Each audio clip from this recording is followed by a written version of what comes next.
لگا لو بھی ہو جاتے ہیں پھر ہوگا. ٹھیک ہے.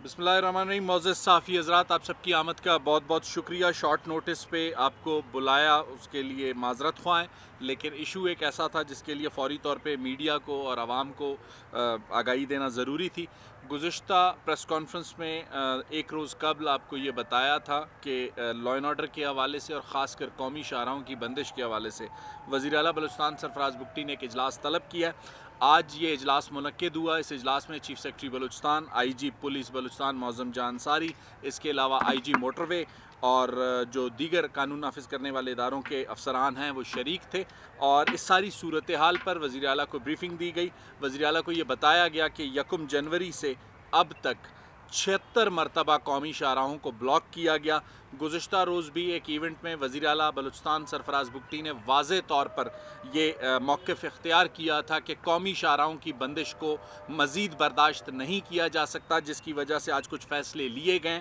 اور ان فیصلوں کے تحت دفاع 144 دوبارہ نافذ کی جا رہی ہے اور قومی شاہراہوں کو بند کرنے کی اجازت کسی کو نہیں دی جائے گی. ابھی جس وقت میں یہ پریس کانفرنس کر رہا ہوں، اس پریس کانفرنس کے بعد 6 گھنٹے کا ٹائم تمام ڈسٹرکٹ ایڈمنسٹریشنز کو دیا گیا ہے، تمام کمشنرز اور ڈپٹی کمشنرز کو دیا گیا ہے. اگر ان کی حدود میں کہیں پر بھی کوئی قومی شاہراہ بلاک ہے تو 6 گھنٹے کے اندر اندر اس قومی شاہراہ کو کھلوانا ان کی ذمہ داری ہے، اور اگر وہ اس میں ناکام رہے تو ڈسٹرکٹ ایڈمنسٹریشن کمشنروں، ڈپٹی کمشنروں یا ان کے ماتحت اسسٹنٹ کمشنروں یا جو بھی ڈسٹرکٹ ایڈمنسٹریشن، چاہے وہ پولیس کی ہو یا ضلعی انتظامیہ کی، ان کے خلاف کارروائی کی جائے گی اگر 6 گھنٹے میں یہ شاہراہیں نہیں کھولی گئیں. اس کے علاوہ بہت واضح لفظوں میں ڈائریکشنز چیف منسٹر بلوچستان سرفراز بگٹی نے ڈسٹرکٹ ایڈمنسٹریشن کو دی ہیں کہ رائٹ ٹو پروٹیسٹ کانسٹیٹیوشنلی عوام کا حق ہے، اس حق کو حکومت تسلیم کرتی ہے، لیکن رائٹ ٹو اسمبل، انہوں نے کہاں اسمبل ہونا ہے، یہ حق آئین اور قانون نے انتظامیہ کو اور حکومت کو دیا ہے. تو جہاں عوام کے حق کو حکومت تسلیم کرتی ہے، وہاں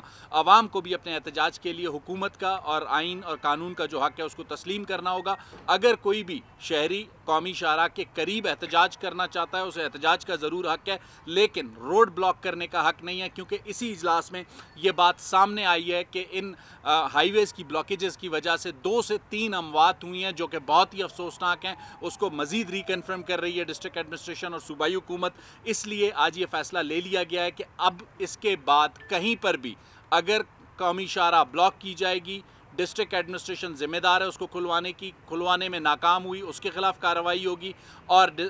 شاہراہ بند کرنے والوں کے خلاف بھی کارروائی کی جائے گی. جی دیکھیں، ہماری پہلی کوشش یہی ہوگی کہ کسی بھی جگہ پہ قومی شاہراہ کو بلاک کرنے کی اجازت ہی نہ دی جائے، اور اگر کہیں پہ بلاک ہوتی ہے تو within short passage of time اس کو کھلوانے کے لیے ڈسٹرکٹ ایڈمنسٹریشن ذمہ دار ہوگی. لیکن یہ نہیں ہو سکتا کہ صرف خواتین اور بچوں کو ڈھال بنا کے باقی مسافروں کو تنگ کیا جائے، کیونکہ قومی شاہراہوں پہ ہزاروں کی تعداد میں مسافر، نہ صرف مسافر بلکہ مریض سفر کر رہے ہیں، اور 2 سے 3 اموات کی جو ہمارے پاس اطلاعات ہیں اس کی وجہ سے صوبائی حکومت نے اب یہ فیصلہ کیا ہے کہ کسی کو بھی ہیومن شیلڈ یا وومن شیلڈ یا چلڈرن شیلڈ لے کے باقی مسافروں کا حق جو ہے نا مارنے کی اجازت نہیں دی جائے گی.